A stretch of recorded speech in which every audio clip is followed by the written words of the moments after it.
नमस्कार दोस्तों, the fact Ajmer में आप सभी का स्वागत है। और तस्वीरों में आप जिस शख्स को बैठे देख रहे हैं वह है ज्ञान सारस्वत, जो कि अजमेर उत्तर से निर्दलीय प्रत्याशी के तौर पर चुनाव लड़ चुके हैं।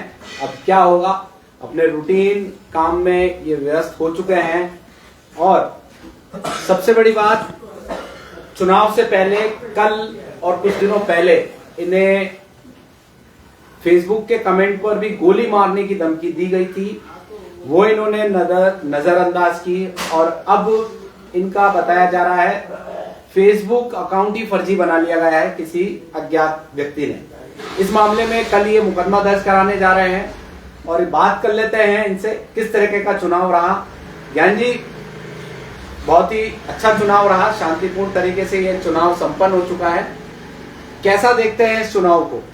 नमस्कार साहब, चुनाव बहुत अच्छा रहा और मैं तो शुरू से ही चाह रहा था कि चुनाव शांतिपूर्ण रहे, शांति से चुनाव लड़ूं।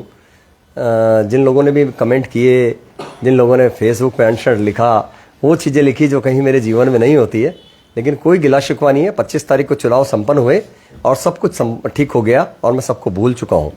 लेकिन अगर किसी का कोई अकाउंट हैक कर लेता है, और एक सीमा तक ही तो मैं सहन कर सकता हूँ ना, अगर उसमें कहीं मुझे धमकी दी गई है या कुछ बहुत ज़्यादा ही न्यूसेंस किया गया है, तो इतना तो मैं भी वो नहीं हूँ कि चुपचाप बैठ जाऊँ। तो मुझे कार्रवाई करनी है और कल से मुकदमे का दौर मैं शुरू करूँगा। तो देखते हैं कि कहाँ मैंने भी फेसबुक देखी नहीं है 15 दिन से। लोग ही कह रहे थे कि तेरे लिए ये बोल रहा है, वो बोल रहा है। तो कल से कानूनी का विधिवत कानूनी, क्योंकि मैं कानून हाथ में नहीं लेना चाहता। अगर मुझे गैरकानूनी रूप से जवाब देना होता या कुछ मर्यादा उल्लंघन करनी होती तो मैं उसी समय कर चुका होता, या मेरे साथियों को अगर अपने स्तर पे जवाब देना होता तो दे चुके होते। लेकिन अब चूंकि कार्रवाई बहुत ज़रूरी है, क्योंकि जब आज इन्होंने ये किया तो भविष्य में और कुछ भी कर सकते हैं। तो कल से कानूनी कार्रवाई का एक दौर शुरू करने वाला हूँ। पहला काम कल से मैं करने वाला हूँ। जी, चुनाव को किस तरीके से देखते हो आप? चुनाव बहुत अच्छा रहा, शांतिपूर्ण रहा, और विशेषकर मैं तो यही कहूँगा कि पूरे चुनाव के दौरान मेरे द्वारा, मेरे साथियों के द्वारा किसी की मान मर्यादा को, वचन से, कर्म से कैसे भी किसी का कोई नुकसान हुआ हो, मन को ठेस पहुंची हो, तो इसके लिए क्षमा चाहता हूं। मैं क्षमा उनसे भी चाहता हूं, मेरे मतदाताओं से, जो मेरे को बार बार फ़ोन कर रहे थे और बोल रहे थे कि हमारे यहाँ आओ, उनके यहाँ नहीं जा पाया। मैं उनका आभार व्यक्त करता हूं, सभी मतदाताओं को जिन्होंने मुझे मत दिए। अभी मुझे भी पता नहीं है कि ईवीएम में मेरा भविष्य क्या है, लेकिन सभी मतदाताओं का करता हूँ मैं आभार व्यक्त करता हूँ। मैं आभार व्यक्त करता हूँ सारे हमारे मीडिया साथियों का जिन्होंने अच्छे से कवरेज किया। मैं आभार व्यक्त करता हूँ मेरे साथियों का, मेरे स्वजनों का, मेरे कार्यकर्ताओं का, मातृशक्ति का, जिन्होंने मेरे साथ पूरे चुनाव में कदम से कदम मिलाकर खड़े रहे। मैं उनका भी आभार व्यक्त करता हूँ आपके माध्यम से, जिनका प्रत्यक्ष रूप से कहीं ना कहीं मेरे पीछे, जिनको जो मेरे सामने नहीं है, ज्ञात नहीं है, और उन्होंने मुझे सहयोग किया। मैं उन लोगों का भी आभार व्यक्त करता हूं और ईश्वर से प्रार्थना करता हूं कि वो सभी प्रसन्न रहें, परमात्मा उनको खुश रखे, और मैं उनको हमेशा दुआओं में याद रखता हूं। और मैं आभार उनका भी करता हूं जिन्होंने फेसबुक पे अच्छा मेरे बारे में कमेंट चलाए और तरह तरह से मेरे को पता नहीं क्या क्या बना दिया। उनका भी आभार व्यक्त करता हूं कि जिन्होंने निंदा की और मुझे इस चुनाव में हाइट मिली। मैं आभार उन फेसबुक पे पोस्ट डालने वालों का करता हूं जिन्होंने मुझे मेरे खिलाफ पोस्ट डाल के और मुझे चुनाव लड़ने के लिए और प्रोत्साहित किया। नहीं तो कहीं ना कहीं मेरा मनोबल टूट रहा था। लेकिन जिन अच्छे कमेंटों के और जिन अच्छी फेसबुक पोस्टों के कारण से मैं चुनाव लड़ा, उनका भी मैं आभार व्यक्त करता हूं कि मैंने एक चुनाव लड़ना पड़ा। और मुझे 25 तारीख तक चुनाव थे, चुनाव के दरमियान कहीं भी हुआ तो मेरी तरफ से मैं क्षमा मांग चुका हूँ, और मेरे मन में भी मैं किसी के प्रति किसी तरह की खिन्नता वैमनस्य नहीं रखता हूँ। लेकिन जो कहीं नुकसानदायक चीज़ें हैं तो उनके खिलाफ तो कार्रवाई करनी ही पड़ेगी। नहीं करूँगा तो भविष्य में मुझे दुख दे सकती है। इसलिए कानूनी दस्तावेज तैयार किए जा रहे हैं और इनके खिलाफ कार्रवाई होगी। मेरा अकाउंट नया बना है और बहुत अच्छा सा अकाउंट बनाया है उन्होंने। हो सकता था मैं वास्तविक रूप से अकाउंट बनाता तो मैं ऐसा नहीं बना पाता। तो अब फुर्सत हो गई और उनसे कर रहा हूँ, कल से कार्रवाइयाँ शुरू करूँगा। अच्छा, ये बताया भाई साहब, आपने चुनाव के बाद बूथ वाइज, वार्ड वाइज निरीक्षण किया, वोट कहाँ कितने पड़े, तो क्या लग रहा है वो वोटिंग परसेंटेज? देखिए साहब, अच्छे चुनाव मैंने कई पुराने राजनीतिक लोगों से बात की है, दोनों पार्टियों के जो हमारे आदरणीय हैं या जो राजनीतिक विश्लेषक है उनसे बात की है। तो बूथ वाइज या वार्ड वाइज या जो गणना है उसके हिसाब से कोई आंकड़े नहीं निकाल पा रहा है। और मैं खुद भी नहीं समझ पा रहा हूँ। कहीं मतदान बहुत कम हुआ है तो किसी में मतदान ज़्यादा हुआ है, किसी जाति विशेष के इलाके में ज़्यादा हुआ है तो कहीं किसी समुदाय विशेष में हुआ है तो कहीं कच्ची बस्ती में कम ज़्यादा हुआ है, कहीं गांव में कम ज़्यादा हुआ है। तो विश्लेषण कोई नहीं कर सकते, लेकिन बस मैं तो यही कहूँगा कि मैं जहाँ जा रहा था वहाँ सीटियाँ बज रही थी। कल क्या आज तक सुबह तक सीटियाँ मेरे को देख के लोग बजा रहे थे। तो जो लोग मेरे को देख के सीटियाँ बजा रहे हैं या जो सामने वाले प्रत्याशी को देख के सीटियाँ बजा रहे हैं, तो निश्चित तौर से सीटी बजने वाली है अजमेर उत्तर में, और कहीं ना कहीं कुछ अच्छा होने वाला है मेरे लिए और सबके लिए। कितने वोटों से जीत मान के चल रहे हो आप? सब जीत तो मैं क्या कहूँ, परमपिता परमेश्वर के हाथ में जीत है, ऊपर वाले के हाथ में जीत हार तो सब मेरा भविष्य और हार जीत सब ईवीएम में केंद्र। मेरा क्या, सारे प्रत्याशी जिन्होंने लड़ा सबका हार जीत सब ईवीएम में कैद है, और वो जब 3 तारीख को खुलेगी तो ही पता पड़ेगा। लेकिन देखिए, जो चुनाव लड़ने वाला हर व्यक्ति होता है, जो कमज़ोर से कमज़ोर प्रत्याशी होता है, वो भी चाहता है कि मैं जीतूँ, और वो उसको पता नहीं होता है। आज हर प्रत्याशी इसको पता होगा कि मैं जीत रहा हूँ। हर प्रत्याशी सोचता है कि मैं जीत रहा हूँ। जितने भी राजस्थान में चुनाव लड़े, चाहे निर्दलीय लड़े दलीय लड़े, सब अपनी स्थिति को अच्छा ही मानते हैं। क्योंकि आज मैं जब किसी से वोट मैं मांगने जा रहा हूँ तो मुझे कोई धुतकारेगा नहीं, मुझे यही कहेगा आपको दे रहा हूँ। तो मुझे गलतफहमी भी हो सकती है कि इतने लोगों ने मुझे कहा दे रहा हूँ, लेकिन जो राजनीतिक पार्टियां होती हैं उनके जो चिन्ह हैं, उनका नाम है, उनका जो कार्यकर्ताओं की टीम है, उसको तोड़ना बहुत मुश्किल होता है। और मैं कहीं इस ओवर कॉन्फिडेंस में नहीं हूँ कि मैं जीत रहा हूँ, कहीं मैं ये भी खुश में नहीं हूँ कि मैं जीत रहा हूँ। मैंने चुनाव लड़ा और बहुत अच्छे तरीके से चुनाव लड़ा, और बिना मतलब मेरे चुनाव लड़ने के ऊपर कोई उंगली नहीं उठा सकता है। मैंने अपने बागियों के चुनाव लड़ा है, मैंने इस्तीफा भारतीय जनता पार्टी से इस्तीफा देके चुनाव लड़ा है। और जब चुनाव लड़ रहा है कोई भी लड़ा, ये हमें हर व्यक्ति का, नागरिक का अधिकार है कि वो विधिवत रूप से चुनाव लड़ सकता है। मैंने चुनाव लड़ा और बहुत ही अच्छे तरीके से चुनाव लड़ा, शांति प्रिय तरीके से चुनाव लड़ा, और स्वस्थ परंपरा से चुनाव लड़ा है। अच्छा भाई साहब, ये बताएं, अब जब चुनाव आप लड़ रहे थे तो बड़े नेता भारतीय जनता पार्टी के आपको समझाइश कर रहे थे, कुछ धमकी भी लहजे तरीके से बात हुई, हाँ, और प्रलोभन भी दिया गया। बिल्कुल, तो इन सब चीजों को कैसे मैनेज कर लिया? देखिए साहब, धमकी तो आज के जमाने में अगर एक छोटा बच्चा भी होता ना तो धमकी तो सहन करता नहीं है ज्यादा। अगर बच्चा है तो उसके पिताजी की भी वो ज्यादा फालतू बातें सुनता नहीं, कि सब समझदार हैं, धमकी तो कोई दे नहीं सकता है। हाँ, रही बात प्रलोभन की और दूसरा समझाने की, तो कोई मुझे क्या समझाएगा, मैं तो लोगों को समझाता आया हूँ। मैंने बड़े बड़े लोगों के झगड़े निपटाए, और मैं छोटा सा था जो याद नहीं है कब से मैं दरिया उठा रहा हूँ। तो मैंने बहुत सारे भाषण दिए हैं, बहुत सारी बौद्धिक दिए हैं, और बहुत सारे लोगों को समझाया है। और प्रलोभन में आता तो मैं 2010 में ही आ जाता। उस समय मेरे पास कई प्रलोभन थे, उसके बाद भी कई प्रलोभन आए, कई ऐसे वाकये आए।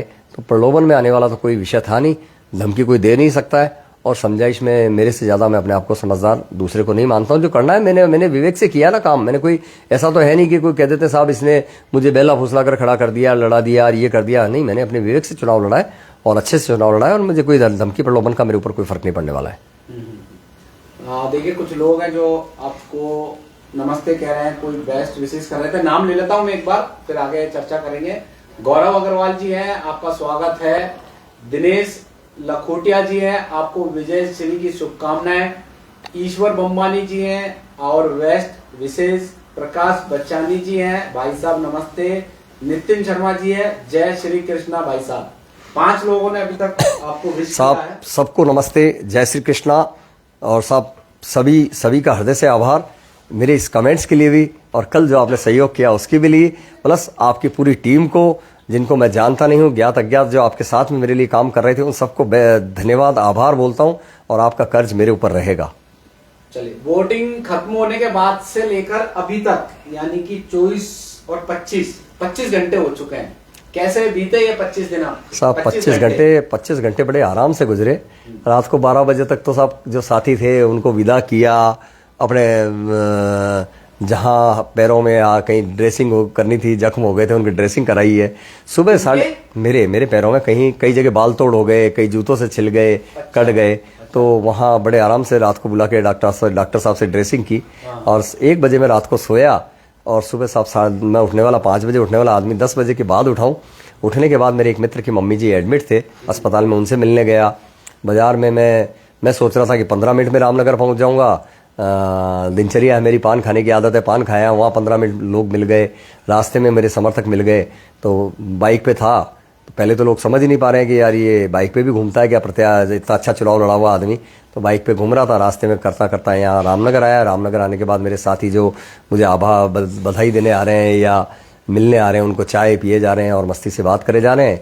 एक अन्नकूट का प्रसादी सुबह थी, एक दिन को दोपहर थी, 1 बजे वहाँ गया। एक अन्नकूट और आरती अभी है, वहाँ जाना, और बहुत अच्छे से दिन गुजर रहा है। आज रात को पूरा सो लूंगा तो कल तक थकान उठ जाएगी। देखिए भाई साहब, बहुत बड़ा चुनाव है विधानसभा का। ऐसे में आपने एकदम डिसीजन लिया।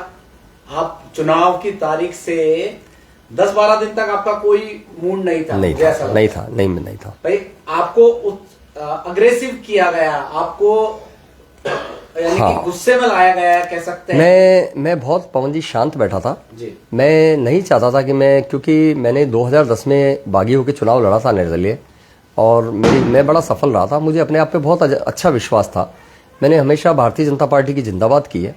मैंने 2003 में जिंदाबाद की है, 2013 में मेरा विधानसभा का मानस था, लेकिन कुछ प्रबुद्ध लोगों के सामने बिना कोई शर्त, बिना कोई प्रलोभन मैंने बैठ के बातचीत की है।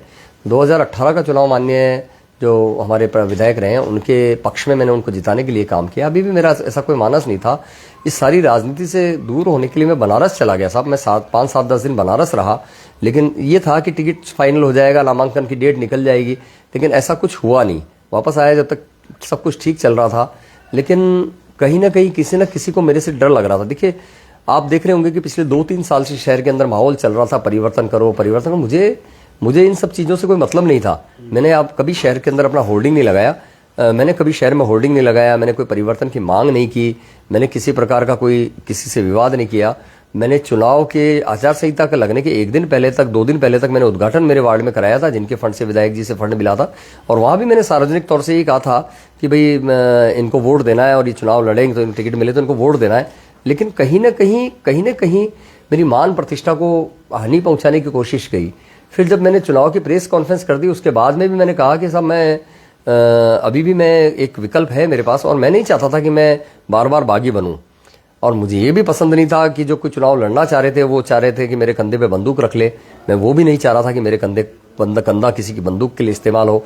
मैं नहीं चाह रहा था कि मैं किसी का टूल बनूं। लेकिन प्रेस कॉन्फ्रेंस करने के बाद, घोषणा करने के बाद में जो कमेंट आने लगे ना मेरे ऊपर, उसके बाद मैंने आश्वासन दे दिया था कि मैं फिर भी बैक होने की स्थिति में था। मेरी कतई मानसिकता नहीं थी चुनाव लड़ने की। हाँ, मेरी तैयारी पूरी थी चुनाव की, सब मैंने पूरी तैयारी कर रखी थी और बहुत अच्छी तैयारी कर रखी थी, लेकिन मानसिकता मेरी बिल्कुल नहीं। कमेंटों ने बहुत आहत करके मुझे उकसाया, और मैंने पहले भी कहा था कि मेरे को कोई लड़के मेरे को बैठा नहीं सकता चुप, मेरे को धमका के कोई चुप नहीं बैठा सकता, प्रलोभन देके चुप नहीं बैठा सकता, प्रेम से कोई पुचकार के मुझे कुछ भी कर सकता है। तो वो कहीं स्थिति बनी नहीं। और ठीक है, जब एक बार कह दिया चुनाव लड़ना है, और मैंने किसी ने समझाया भी, उनको भी मैंने कहा कमेंट बंद कर दे, तो लेकिन वो कमेंट बंद नहीं हुए। और कहीं ना कहीं फिर बाद में जब रिटायर होने की बात आई, तो जब लोगों की रैली निकाल दी, जयमालाएं पहन ली और लोगों को जिंदाबाद करवा ली, हजारों संख्या में लोग आ गए, जुड़ गए, सब कुछ हो गया, उसके बाद रिटायर होने का प्रश्न उठता ही नहीं था। तो उस समय मैं नहीं कहूँगा कि इन्होंने कमेंट के कारण, लेकिन शुरुआती दौर पे मैंने कई प्रबुद्ध लोगों से बात की थी, भारतीय जनता पार्टी के कमेंट नहीं आना चाहिए, लेकिन जो था हो गया, चुनाव लड़ लिए। और मैं तो पहले भी कहता था कि जो मेरे सामने जो विधायक रहे हैं वो आदरणीय थे, आदरणीय हैं, आदरणीय रहेंगे। महेंद्र सिंह जी रलावता साहब भी आदरणीय थे, आदरणीय हैं, आदरणीय रहेंगे। कभी महेंद्र जी रलावता ने मेरा कभी कुछ भी नहीं बिगाड़ा है, हमेशा मुझे सम्मान दिया है, और हमारे विधायक जी ने भी हमारे को सम्मान दिया है। तो ऐसा कुछ नहीं है। मना हाथ हुआ कि जो काम मैंने किए नहीं, वैसी फेसबुक पे पोस्ट चली, कोई बात नहीं साहब, जिन्होंने जैसा किया जनता सब जानती है, सब समझती है। कितना दुख होता है कि जिस तरीके से बयानबाजी, कमेंटबाजी हुई सनातनी और गाय को लेकर। पवन जी, क्या होता है कि कोई दूसरा किसी को सर्टिफिकेट, मैं आपको या किसी भी व्यक्ति को उसकी धर्म, उसके मानसिकता, उसकी विचारधारा के बाद में सर्टिफिकेट देना मेरा कोई अधिकार नहीं है। किसी का कोई अधिकार नहीं है कि किसी को सर्टिफिकेट दे। मेरे को जिस कुल में मैंने जन्म लिया है, जिनके बीच में मैं रह रहा हूँ, वो सर्टिफिकेट मेरे को वो लोग देंगे। मेरे को सर्टिफिकेट देने वाला राजनीतिक के कोई दूसरा नहीं होता, राजनीतिक लोग नहीं होते। जो लोग मेरे सामने कुछ भी नहीं है, वो लोग मुझे सर्टिफिकेट दे रहे हैं कि ये वो है, ये वो है। और रही बात गाय के ऊपर, तो गाय के ऊपर ये क्या देंगे साहब, गाय के ऊपर मेरे सामने आ जाए अपने जितने भी सामान है लेके गायों के बारे में, तो मैं इनसे बात कर लूँगा कि गाय की सेवा क्या होती है, गौ सेवा क्या होती है, या गायों के बारे में अपने कोई अच्छे से चिकित्सक हो तो उनसे लेके भी मेरे पास आ जाए, तो मैं बात कर लूँगा कि गाय के बारे में क्या बात होती है। जी, अब ये बताया, जितने आपकी टेबल पर करीब 25 कार्ड रखे हैं शादियों के, ये पहले भी इतने आते नहीं, थे? ये मेरी ये मेरी शादी और अंतिम संस्कार मेरी दिनचर्या का हिस्सा है। हाँ। शाम को साहब मैं बड़े गर्व से कहता हूँ कि लोगों का मेरे ऊपर असीम प्रेम है, असीम कृपा है प्रभु की, कि मैं एक एक अच्छे जो सावे होते हैं उन सावे पे 10-10, 15-15 शादियां भी अटेंड करता हूँ। और मैं अभी भी मेरा रूटीन ये हो सकता है कि ये कार्ड बढ़ जाए, लेकिन शादियां सारी अटेंड करता हूँ। उसमें ये होता है कि अजमेर के बाहर की कोई शादी होती है तो मैं एक दिन पहले जाके आ जाता हूँ या सुबह जाके आ जाता हूँ, लेकिन विवाह और अंतिम संस्कार मैं पूरा अटेंड करता हूँ। उठाने में मैं कम जाता हूँ, लेकिन अंतिम संस्कार तो मैं अमूमन मैं जो मेरा परिचित है या कुछ मैं करता हूँ। आगे ईश्वर जाने क्या होने वाला है, क्योंकि मैं अगर विधायक बन जाता हूँ, मेरी व्यस्तताओं के बीच में ये मानसिकता सोच रहा हूँ कि कैसे मैं अंतिम संस्कार अटेंड करूंगा, कैसे शादी में जाऊंगा। लेकिन अभी तक तो ये जो कार्ड पड़े ये इसलिए पड़े सामने कि आज ही मैंने इनको इकट्ठा किया, फ्री होने के बाद अब मैं इनकी छटनी होगी, कौन सी तारीख को कहाँ जाना, लिस्ट बनेगी, और उस प्रक्रिया के लिए ये रूटीन है, मेरा दिनचर्या है। आप देखिए, अब कई लोग जुड़ गए हैं हमारे आपसे बात करने के लिए। अगर आपके पास समय है तो मैं रख बिल्कुल देता हूं, जैसे आपको जाना है कहीं, है ना। विपुल गोयल जी कह रहे हैं भाई साहब की प्रतिभा से 4 बार के विधायक बौखला गए हैं। नहीं साहब, बौखलाएं तो मैंने आपको कहा ना कि विधायक हो चाहे कोई भी, सब सम्मान्य है। ये विपुल जी के विचार हैं। विपुल जी उत्साही का साथी है मेरे, और ये तो शहर ही बताएगा कौन बौखला रहा है कौन नहीं बौखला रहा है, लेकिन ऐसा कुछ नहीं, सब अच्छा ही हो रहा है। और विपुल जी को मैं धन्यवाद देना चाहूँगा कि आपकी सेवाओं के लिए आप तो पूरे उत्साह से, पूरे जोश से घर बार छोड़ के मेरे साथ लग रहे थे। मोहित कुमार जी हैं, वो कह रहे हैं जय श्री राम। चेतन सांवरे जी है, जय श्री राम। जय जय श्री राम, जय जय श्री राम। लोकेश JSS मोबाइल वाले भैया हैं, वो ज्ञान जी कह रहे हैं सिर्फ। धन्यवाद लोकेश जी। जी कह रहे हैं इसलिए ऐसे निम्न स्तर की बयानबाजी, अच्छा वो जो भी बयान की, इसलिए पूरी बात बोली इन्होंने शॉर्ट में। मुजम्मिल अली जी बोल रहे हैं भाई साहब की जीत पक्की है। बिल्कुल अली साहब, धन्यवाद। राजेश मुंद्रा जी कह रहे हैं जय श्री श्याम। जय जय श्री राम। और पवन जी, आपकी पत्रकारिता काफी बहुत अच्छी है। राजेश मुंद्रा जी, बहुत बहुत धन्यवाद आपका। धन्यवाद, धन्यवाद राजेश जी। मैं आपका एक बात बताऊं, मैं आपका जैसे आप बुलाते थे, आपके कोई भी संगठन के लोग मुझे बोलते थे कि भाई साहब आप ये कर रहे हो, तो मैं करता था, कभी नहीं कर पाता था। तो इस पे मेरे पे भी ऐसे लग गए थे कि आप उन्हीं उनको दिखा रहे हो या वो, चलो वो एक हमारा जॉब है। देखिए पवन जी, पत्रकार किसी का भी नहीं होता है, पत्रकार हमेशा सच्चाई का होता है। और आपको मैं काफ़ी वर्षों से जानता हूँ, आप एक अच्छे पत्रकार हैं, और किसी पत्रकार के ऊपर उंगली उठाना गलत होता है। ठीक है, किसी पत्रकार की कोई या समाचार पत्र की या चैनल की कोई परिस्थिति रही होगी कि वो किसी की मीड नहीं दिखाए, लेकिन अगर आप मेरा कोई चीज़ नहीं दिखा रहे तो मेरे को कहने का आपको, आप मेरे कोई खरीदे हुए आदमी नहीं हो, पेड़ आदमी नहीं हो कि मैं आपको ये कहूँ कि पवन जी आप ये क्यों छाप रहे हो और क्यों नहीं लिख रहे हो और क्यों बोल रहे हो। ये आपका व्यक्तिगत मसला, आपके चैनल का मसला है, आपका मेरा विषय नहीं है। दिखाए तो भी अच्छा, नहीं दिखाए भी अच्छा। और मैं दूसरों के लिए भी कहूँगा, कभी किसी मीडिया कर्मी पर किसी प्रकार की टिप्पणी नहीं करनी चाहिए। आकाश अग्रवाल जी कह रहे हैं कमल खिलेगा। बिल्कुल साहब, अगर उनकी इच्छा है तो खिलेगा। हो गया वो, आप क्या कह रहे हो आकाश जी, ईवीएम में बंद है, मैं कह रहा हूँ मैं सीटी बजेगी, आप कह रहे हो कमल खिलेगा। जो भी खिलेगा अच्छा ही होगा साहब, मैं क्या कह रहा हूँ कि नहीं खिलेगा, सोच है आपकी। तनिष्क शर्मा जी कह रहे हैं आप जीत गए जन सेवक। बिल्कुल धन्यवाद तनिष्क जी की। मोहित जी जय श्री राम। जय जय श्री राम। जय श्री राम। लोकेश जी जय जय श्री राम। इस तरीके के जो कमेंट है लगातार आ रहे हैं। कुछ और लोग भी जुड़े हुए हैं। ईश्वर बम्बानी जी हो गया ये इनका। अभय कलोसिया जी कह रहे हैं हार जीत अलग बात है, लोगों का दिल जीता है आपने। और रही बात विरोधी की, तो मेरा मानना है विरोध होना चाहिए, लेकिन गलत बयान करना और व्यक्तिगत गलत आरोप लगाना सही नहीं रहा। भगवान उनको सद्बुद्धि दे। जय जनता की। जय जनता की साहब, जय जनता की। और मैं तो पहले ही कह रहा हूँ कि ईश्वर उनको माफ करे। यश पालीवाल जी हैं, best wishes for upcoming election result uncle ji. Thank you Yash, thank you.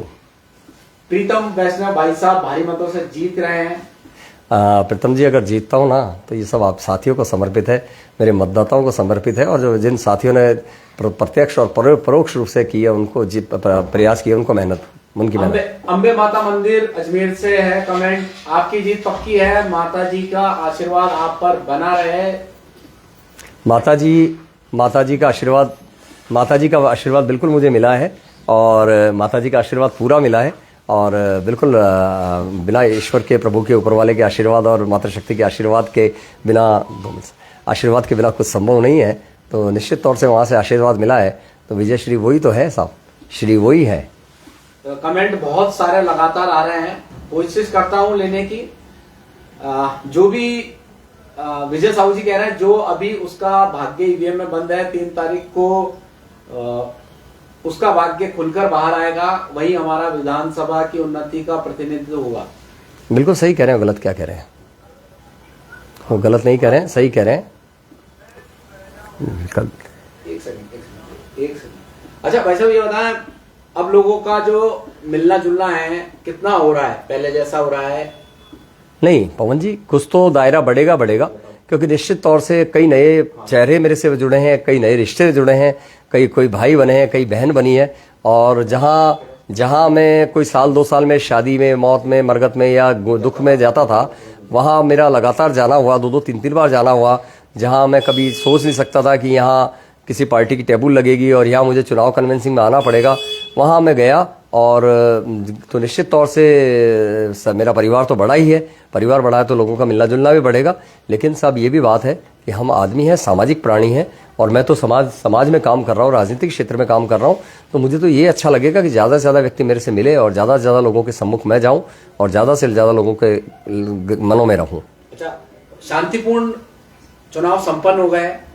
आपके दर्शकों को, आपके मतदाताओं को, अजमेर शहर वासियों को, 8 विधानसभाओं के मतदाताओं को, शहरवासियों को, तमाम लोगों को क्या संदेश देना चाहोगे?